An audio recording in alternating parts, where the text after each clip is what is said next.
चला फायनली जे आहे दिवाळीच्या फराळाला सुरुवात झाली माझ्या आणि पहिला पदार्थ काहीतरी स्वीट बनवावा म्हणून जे आहे शंकरपाळे बनवलेत अगदी बिस्किटासारखे आणि खुसखुशीत। पण त्याआधी देवाला नैवेद्य दाखवते आणि चला कशी बनवली ती आता तुमच्यासोबत शेअर करते। सर्वात आधी मी घेतला इथे अर्धा किलो मैदा। वाटीने विचाराल तर ह्या 6 वाट्या जो आहे मी मैदा घेतला, चाळणीने मस्त गाळून घेतला। आता ज्या वाटीने मैदा घेतला त्याच वाटीने 1 वाटी जे आहे दूध, 1 वाटी साखर घेतली। साखर दुधात छान विरघळून झाली का त्यामध्ये 1 वाटी जे आहे आपल्याला तूप घालायचं आहे।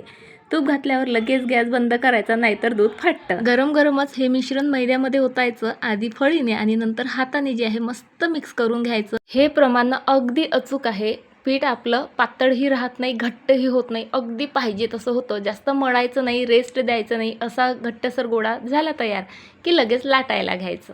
पोळी लाटतानाही छान जाडसर लाटायची, त्याचे काठ कापून घ्यायचे आणि पटपट जे आहे पाहिजे त्या शेपची शंकरपाळे पाडून घ्यायची आणि त्याची जाडी काहीशीही अशी ठेवायची, तरच आपल्या शंकरपाळ्यांना मस्त असे पदर सुटतात। मग काय मीडियम टू स्लो फ्लेमवर जे आहे शंकरपाळी मस्त खुशखुशीत अशी तळून घ्यायची।